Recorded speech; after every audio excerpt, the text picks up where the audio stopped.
Hello developers, welcome to our channel Codies with Anu. നമ്മൾ last വീഡിയോയിൽ discuss ചെയ്തത് what is this keyword, എന്താണ് this keyword എന്നാലേ. അതുപോലെ തന്നെ നമ്മൾ പ്രീവിയസ് വീഡിയോസിൽ ഒബ്ജക്ട്സും റെഗുലർ ഫങ്ഷൻസ് ഒക്കെ ക്രിയേറ്റ് ചെയ്തിട്ടുണ്ട്. അപ്പൊ ഇന്നത്തെ വീഡിയോയിൽ ഒബ്ജക്റ്റ് ഒരു ഡിഫറെന്റ് ആയിട്ടുള്ള മെത്തേഡിൽ എങ്ങനെ ക്രിയേറ്റ് ചെയ്യാം എന്നാണ് കാണിക്കാൻ പോകുന്നത്.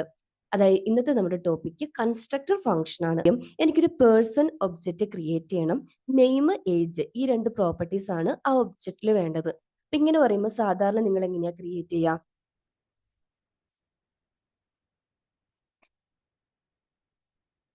ഇവിടെ പേഴ്സണിന് ഒബ്ജക്റ്റിന്റെ നെയിം സെറ്റ് ചെയ്ത് കൊടുക്കും. എന്നിട്ട് അതിന്റെ അകത്ത് നെയിം എന്ന് പറഞ്ഞിട്ടുള്ള പ്രോപ്പർട്ടിയിൽ ഇപ്പം അനു എന്ന് പറഞ്ഞിട്ടാണ് നെയിം സെറ്റ് ചെയ്ത് കൊടുക്കുന്നത്. അതുപോലെ ഏജ് 25 എന്ന് സെറ്റ് ചെയ്ത് കൊടുക്കുന്നു. ഇനി എനിക്ക് അടുത്തൊരു റിക്വയർമെന്റ് വരുവാണ്. എനിക്ക് വേറൊരു പേഴ്സന്റെ ഡീറ്റെയിലും ഇതുപോലെ തന്നെ സെയിം പ്രോപ്പർട്ടി യൂസ് ചെയ്തിട്ട് എനിക്ക് ക്രിയേറ്റ് ചെയ്യണം എന്ന് വിചാരിച്ചു. അപ്പൊ നിങ്ങൾ എന്ത് ചെയ്യും? എഗെയിൻ വന്നിട്ട് ഒരു ഒബ്ജക്റ്റും കൂടെ ക്രിയേറ്റ് ചെയ്യും. പേഴ്സൺ 1 എന്ന് കൊടുക്കാം. എന്നിട്ട് എഗെയിൻ നമ്മൾ ഈ നെയിം, ആ നെയിമായിട്ട് അന്ന എന്നാണ് സെറ്റ് ചെയ്ത് കൊടുക്കുന്നത്. അതുപോലെ ഏജ് ഒരു 4 എന്ന് കൊടുക്കുക എന്ന് വിചാരിച്ചു. ഇങ്ങനെ മൾട്ടിപ്പിൾ ഒബ്ജക്ട്സ് ക്രിയേറ്റ് ചെയ്യുമ്പോൾ എന്താണ് ഇവിടെ നടക്കുന്നത്? കോഡ് റിപ്പീറ്റേഷൻ ആണല്ലേ. എല്ലാ ഒബ്ജക്റ്റിലും പ്രോപ്പർട്ടീസ് കോമൺ ആണ്, വാല്യൂസ് മാത്രമേ ചേഞ്ച് ആവുന്നുള്ളൂ. അപ്പൊ മൾട്ടിപ്പിൾ ഒബ്ജക്റ്റ് ക്രിയേറ്റ് ചെയ്യുന്നതനുസരിച്ച് നമ്മൾ ഒരു കോഡ് റിപ്പീറ്റ് ചെയ്തുകൊണ്ടിരിക്കുകയാണ്.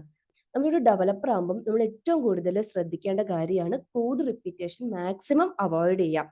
ഇവ നിങ്ങൾ PHP അല്ലെങ്കിൽ ജാവയോ ഒക്കെ അറിയാവുന്നവര് ക്ലാസ്, ഒബ്ജക്ട്സ് ഇതൊക്കെ കേട്ടിട്ടുണ്ടാവൂലേ?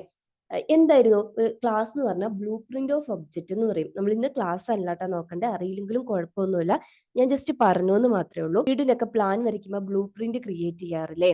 അതുപോലെ തന്നെ ഇവിടെ നമുക്കൊരു ബ്ലൂ പ്രിന്റ് ഉണ്ടാക്കി വെച്ചിട്ട് അതിൽ നിന്ന് മൾട്ടിപ്പിൾ ഒബ്ജക്റ്റ് ക്രിയേറ്റ് ചെയ്യാൻ പറ്റുമല്ലോ നമുക്ക്. അതായത് ഒരു ബ്ലൂ പ്രിന്റ് ഉണ്ടാക്കി വെക്കുന്നു, നമുക്ക് എത്ര ഒബ്ജക്റ്റ് ആവശ്യമുണ്ടോ അത്രയും ഇൻസ്റ്റൻസസ് ഈ ഒബ്ജക്റ്റിൽ നിന്ന് ക്രിയേറ്റ് ചെയ്തിട്ടുണ്ടെങ്കിൽ അതല്ലേ കുറച്ചും കൂടെ ബെറ്റർ ആയിട്ടുള്ള വേ. അതിനാണ് കൺസ്ട്രക്ടർ ഫംഗ്ഷൻ യൂസ് ചെയ്യുന്നത്. സിമിലർ ഒബ്ജക്ട്സിന്റെ മൾട്ടിപ്പിൾ ഇൻസ്റ്റൻസസ് ഈസി ആയിട്ട് നമുക്ക് ക്രിയേറ്റ് ചെയ്യാൻ പറ്റും. അത് നമുക്ക് ആദ്യം കൺസ്ട്രക്ടർ ഫംഗ്ഷൻ ക്രിയേറ്റ് ചെയ്യാം. കൺസ്ട്രക്ടർ ഫംഗ്ഷൻ നമ്മുടെ റെഗുലർ ഫംഗ്ഷൻ പോലെ തന്നെയാണ്. ഫംഗ്ഷൻ കീവേഡ് കൊടുക്കുന്നു, അത് കഴിഞ്ഞിട്ട് ഫംഗ്ഷന്റെ നെയിം സെറ്റ് ചെയ്ത് കൊടുക്കുന്നു. നെക്സ്റ്റ് ഫംഗ്ഷന്റെ പാരാമീറ്റേഴ്സ് കൊടുക്കണം. നമ്മുടെ ഏതൊക്കെയായിരുന്നു? നെയിമും ഏജും. കൺസ്ട്രക്ടർ ഫംഗ്ഷനും റെഗുലർ ഫംഗ്ഷനും തമ്മിൽ ഡിഫറൻഷിയേറ്റ് ചെയ്യുന്നത് ഫംഗ്ഷൻ നെയിമിലാണ്. ഒന്നാമത്തെ കേസ്, കൺസ്ട്രക്ടർ ഫംഗ്ഷന്റെ നെയിം ക്യാപിറ്റൽ ലെറ്ററിലായിരിക്കും കേട്ടോ ഉണ്ടാവുക. അപ്പൊ അത് ഒരു കാര്യം നിങ്ങൾ ഓർത്തിരിക്കുക. ഇവിടെ നമ്മളൊരു ഒബ്ജക്റ്റ് ക്രിയേറ്റ് ചെയ്ത് വെച്ചിട്ടുണ്ട്. അതായത് ഇതിന് ഈക്വലന്റ് ആയിട്ട് എങ്ങനെയാ വരുന്നതെന്ന് അറിയോ? നേരത്തെ നമ്മൾ ക്രിയേറ്റ് ചെയ്ത ഒബ്ജക്റ്റിലെ ഇപ്പൊ നമ്മളൊരു ഫസ്റ്റ് സ്റ്റെപ്പ് കംപ്ലീറ്റ് ചെയ്തു, ഇതുപോലെ ഒരു ഒബ്ജക്റ്റ് ക്രിയേറ്റ് ചെയ്ത് വെച്ചു. ഇനി എന്താ ചെയ്യേണ്ടത്? ഇനി നമ്മൾ ഇതിന് വാല്യൂസ് ഇനിഷ്യലൈസ് ചെയ്തിട്ടില്ല അല്ലെ. കീ വന്നു, വാല്യൂ കൂടെ വന്നാലല്ലേ ഒരു ഒബ്ജക്റ്റ് കംപ്ലീറ്റ് ആവൂ. അപ്പൊ നെക്സ്റ്റ് സ്റ്റെപ്പ് എങ്ങനെയാണ് ഇതിന് വാല്യൂ അസൈൻ ചെയ്യുന്നത്? അതിന് വേണ്ടിയിട്ടാണ് ദിസ് കീവേഡ് യൂസ് ചെയ്യുന്നത്. നമ്മൾ പ്രീവിയസ് വീഡിയോയിൽ നോക്കിയേ. ഇവിടെ ദിസ് കീവേഡ് എന്ന് പറയുന്നത് ഈ ഒബ്ജക്റ്റ് യൂസ് ചെയ്തിട്ട് ക്രിയേറ്റ് ചെയ്യുന്ന ഓരോ ഒബ്ജക്റ്റും, അതായത് ഈ കൺസ്ട്രക്ടർ ഫംഗ്ഷൻ യൂസ് ചെയ്തിട്ട് നമ്മൾ മൾട്ടിപ്പിൾ ഇൻസ്റ്റൻസസ് ക്രിയേറ്റ് ചെയ്യാന്ന് പറഞ്ഞു. ഓരോ ഇൻസ്റ്റൻസിനെയുമാണ് അല്ലെങ്കിൽ ഓരോ ഒബ്ജക്റ്റിനെയുമാണ് ദിസ് കീവേഡ് റെപ്രസെന്റ് ചെയ്യുന്നത്. അതായത് this dot name equal to നമ്മൾ ഈ പാസ് ചെയ്ത് വരുന്ന ഇതിനെ കോൾ ചെയ്യുമ്പോൾ നമ്മളൊരു നെയിം പാസ് ചെയ്ത് കൊടുക്കും, ആ നെയിം അസൈൻ ചെയ്യുന്നു. അതുപോലെ this dot age equal to age, അത് നമ്മൾ ജനറലൈസ് ചെയ്തു. അതായത് ഇതിനെ കോൾ ചെയ്യുന്ന സമയത്ത് ഒരു നെയിമും ഏജും വരും, അത് ഈ ഒബ്ജക്റ്റിലേക്ക് അസൈൻ ചെയ്ത് ഈ ഒബ്ജക്റ്റിനെ കംപ്ലീറ്റ് ആക്കുന്നു. അപ്പൊ അടുത്തത് എന്താ? നമ്മളൊരു ഫംഗ്ഷൻ ക്രിയേറ്റ് ചെയ്തിട്ടുണ്ടെങ്കിൽ ആ ഫംഗ്ഷനെ കോൾ ചെയ്യണം അല്ലെ. ഇതൊരു റെഗുലർ ഫംഗ്ഷൻ അല്ല, ഇതൊരു കൺസ്ട്രക്ടർ ഫംഗ്ഷൻ ആണ്. അതുകൊണ്ട് തന്നെ ഈ ഫംഗ്ഷൻ റിട്ടേൺ ചെയ്യുന്നത് ഒരു ഒബ്ജക്റ്റ് ആയിരിക്കും. അതായത് നമ്മൾ ഈ കൺസ്ട്രക്ടർ ഫംഗ്ഷൻ യൂസ് ചെയ്തിട്ട് ഈ ഒരു പേഴ്സൺ ഒബ്ജക്റ്റ് ആണ് ക്രിയേറ്റ് ചെയ്യാൻ പോകുന്നത്. അതായത് ലെറ്റ്, ഞാൻ ഒബ്ജക്റ്റിന്റെ നെയിം കൊടുക്കുന്നത് ഒബ്ജക്റ്റ് പേഴ്സൺ 1 എന്നാണ് കേട്ടോ. പേഴ്സൺ 1 ഇസ് ഇക്വൽ ടു എന്ന് പറഞ്ഞ് സാധാരണ ഒരു ഫംഗ്ഷനെ നമ്മൾ എങ്ങനെയാ കോൾ ചെയ്യുന്നത്? അതിന്റെ നെയിം വെച്ചിട്ടല്ലേ. നെയിം യൂസ് ചെയ്തിട്ട് ഇതിനകത്തേക്ക് നെയിമും ഏജും പാസ് ചെയ്ത് കൊടുക്കുന്നു. പക്ഷെ ഇത്രയും പോരാ. ഇതൊരു ഒബ്ജക്റ്റ് ക്രിയേറ്റ് ചെയ്യണമെങ്കിൽ നമ്മൾ ഒരു കാര്യം കൂടെ ചെയ്യണം. ന്യൂ കീവേഡ് യൂസ് ചെയ്യണം. അതായത് ന്യൂ കീവേഡ് യൂസ് ചെയ്തിട്ടാണ് ഒരു കംപ്ലീറ്റ് ഒബ്ജക്റ്റ്, പേഴ്സന്റെ ഒബ്ജക്റ്റ് ക്രിയേറ്റ് ആയി വരുന്നത്. മാത്രമല്ല ഒന്നിൽ കൂടുതൽ ഒബ്ജക്റ്റ് ഉണ്ടെങ്കിൽ ഒരു ഒബ്ജക്റ്റിൽ എന്തെങ്കിലും ചേഞ്ചസ് ചെയ്തിട്ടുണ്ടെങ്കിൽ മറ്റു ഒബ്ജക്റ്റിനെ എഫക്ട് ചെയ്യാതിരിക്കാനും ഈ ന്യൂ കീവേഡ് ഹെൽപ്പ് ചെയ്യും. അത് നിങ്ങൾക്ക് നെക്സ്റ്റ് എക്സാമ്പിളിൽ കാണിച്ചു തരാം കേട്ടോ. അപ്പം ബൈ ഡിഫാൾട്ട് ഈ കൺസ്ട്രക്ടർ ഫംഗ്ഷൻ ഒരു ഒബ്ജക്റ്റിനെയാണ് റിട്ടേൺ ചെയ്യുന്നത്. അതായത് ബേസിക്കലി ഇത് റിട്ടേൺ ദിസ് എന്നാണ്. ഈ ലൈൻ ഓഫ് കോഡ് ഇംപ്ലിസിറ്റ് ആയിട്ടുള്ളതാണ്, എക്സ്പ്ലിസിറ്റ് ആയിട്ട് സ്പെസിഫൈ ചെയ്ത് കൊടുക്കേണ്ട ആവശ്യമില്ല. ഇങ്ങനെ ഒരു ലോഗ് ചെയ്ത് കാണിച്ചു തരാം.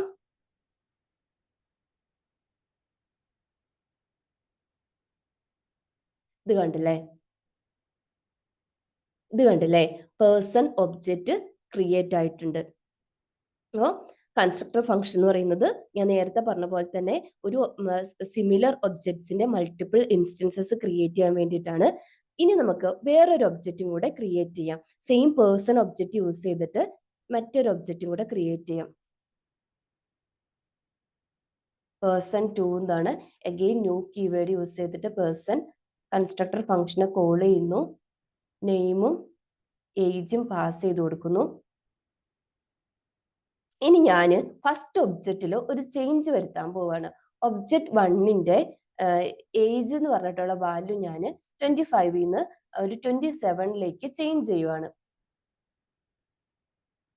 അപ്പൊ നമ്മൾ ഇത് വന്നിട്ട് ചെക്ക് ചെയ്ത് നോക്കുവാണെങ്കിൽ ഫസ്റ്റ് ഒബ്ജക്റ്റ് 1 27ലേക്ക് സെറ്റ് ആയിട്ടുണ്ട്.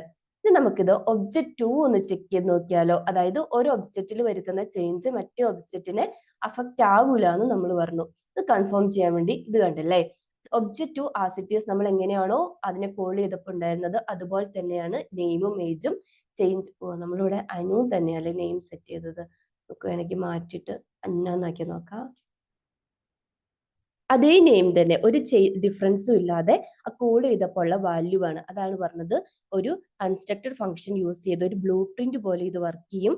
നമുക്ക് കോഡ് റിപ്പീറ്റ് ചെയ്യാതെ multiple similar kinds of objects ഈ കൺസ്ട്രക്റ്റഡ് ഫംഗ്ഷൻ യൂസ് ചെയ്തിട്ട് ക്രിയേറ്റ് ചെയ്യാൻ വേണ്ടി പറ്റും. ഇനി അടുത്ത സ്റ്റെപ്പ് എന്താണെന്ന് വെച്ചിട്ടുണ്ടെങ്കിൽ ഈ ഒബ്ജക്ട്സിനെല്ലാം കോമൺ ആയിട്ട് ഒരു മെത്തേഡ് വേണമെന്ന് വിചാരിച്ചോ, ഒരു മെത്തേഡ് ഷെയർ ചെയ്യണം. ഫോർ എക്സാമ്പിൾ ഞാൻ ഇവിടെ ഒരു പേഴ്സന്റെ ഒബ്ജക്റ്റ് ആയതുകൊണ്ട് ജസ്റ്റ് ഒരു ഗ്രീറ്റ് എന്ന് പറഞ്ഞിട്ട് ഒരു മെത്തേഡ് ഫംഗ്ഷൻ എക്സ്പ്രഷൻ ക്രിയേറ്റ് ചെയ്യുവാണ്. നമുക്ക് അനോണിമസ് ഫംഗ്ഷൻസ് ഒബ്ജക്ട്സിൽ നമ്മൾ പ്രീവിയസ് വീഡിയോയിൽ കണ്ട പോലെ തന്നെ എക്സ്പ്രഷൻസ് ഫംഗ്ഷൻ എക്സ്പ്രഷൻസ് ഇതിനകത്ത് ക്രിയേറ്റ് ചെയ്യാം. ഞാൻ ജസ്റ്റ് ലോഗ് സ്റ്റേറ്റ്മെന്റ് ആണ് കൊടുക്കുന്നത്. ഇതിനകത്ത് ഹലോ വേൾഡ് എന്ന് കൊടുക്കുന്നു. നമുക്ക് ഈ ഒബ്ജക്റ്റിന്റെ നെയിം യൂസ് ചെയ്തിട്ട് ഈ ഫംഗ്ഷനെ കോൾ ചെയ്യാം.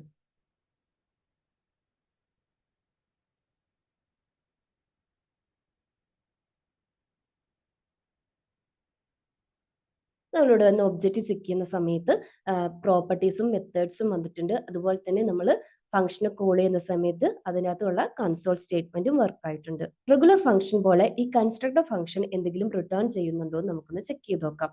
ഫോർ എക്സാമ്പിൾ ഞാനിത് ഒരു ഹായ് റിട്ടേൺ ചെയ്യുവാണ് ഈ ഫംഗ്ഷനിൽ.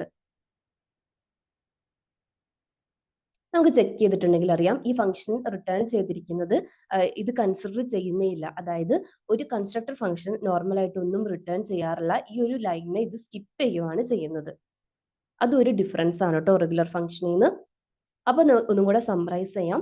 ഒരു സിമിലർ ഒബ്ജക്റ്റിന്റെ മൾട്ടിപ്പിൾ ഇൻസ്റ്റൻസസ് ക്രിയേറ്റ് ചെയ്യാൻ വേണ്ടിയിട്ടാണ് കൺസ്ട്രക്ടർ ഫംഗ്ഷൻ യൂസ് ചെയ്യുന്നത്.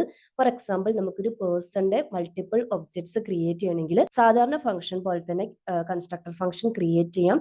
നെയിം ക്യാപിറ്റൽ ലെറ്ററിലായിരിക്കും. ഇവിടെ കൊടുക്കുന്ന ഓരോ പാരാമീറ്ററും കൺസ്ട്രക്ടറിന്റെ പ്രോപ്പർട്ടീസിനെയാണ് റെപ്രസെന്റ് ചെയ്യുന്നത്. പിന്നെ ഇനിഷ്യലൈസ് ചെയ്യാൻ വേണ്ടിയിട്ട് ഡിസ് കീവേഡ് ആണ് യൂസ് ചെയ്യുന്നത്. പാസ് ചെയ്യുന്ന വാല്യൂസ് ഒബ്ജക്റ്റിലേക്ക് അസൈൻ ചെയ്യണമെന്നുണ്ടെങ്കിൽ ഡിസ് കീവേഡ് വെച്ചിട്ട് അസൈൻ ചെയ്യണം. പ്രോപ്പർട്ടീസും മെത്തേഡ്സും നമുക്ക് ഇതിൻ്റെ ഉള്ളിൽ ഡിഫൈൻ ചെയ്യാം. നോർമൽ ഒബ്ജക്ട്സിനെ പോലെ തന്നെ ഫംഗ്ഷനെ കോൾ ചെയ്യുന്ന സമയത്ത് ദിസ് കീവേഡ് യൂസ് ചെയ്യണം. അങ്ങനെയാണെങ്കിൽ അത് ഒബ്ജക്റ്റ് ക്രിയേറ്റ് ചെയ്യുള്ളൂ. പിന്നെ ഒരു ഒബ്ജക്റ്റിന്റെ ചേഞ്ചസ് വേറൊരു ഒബ്ജക്റ്റിനെ അഫക്റ്റ് ചെയ്യില്ല. റെഗുലർ ഒബ്ജക്ട്സ് പോലെ തന്നെ ഒബ്ജക്റ്റ് നെയിം യൂസ് ചെയ്തിട്ട് ഫംഗ്ഷൻസിനെ ആക്സസ് ചെയ്യാൻ വേണ്ടി പറ്റും. അപ്പൊ ഇന്നത്തെ വീഡിയോ ഇത്രയേ ഉള്ളൂ. എന്തെങ്കിലും ഡൗട്ട് ഉണ്ടെങ്കിൽ കമന്റ് സെക്ഷനിൽ പറഞ്ഞാൽ മതി. നിങ്ങളുടെ ഫീഡ്ബാക്കും കമന്റ് സെക്ഷനിൽ പറയാട്ടോ. അപ്പൊ എനിക്കത് കുറച്ചും കൂടെ യൂസ്ഫുൾ ആയിരിക്കും ഇംപ്രൂവ് ചെയ്യാൻ വേണ്ടിയിട്ടുള്ളത്. വീഡിയോ ഇഷ്ടപ്പെട്ടിട്ടുണ്ടെങ്കിൽ ഒന്ന് ലൈക്ക് ചെയ്യുക, സബ്സ്ക്രൈബ് ചെയ്യാത്തവർ സബ്സ്ക്രൈബ് ചെയ്യുക, ഷെയർ ചെയ്ത് സപ്പോർട്ട് ചെയ്യുക. താങ്ക്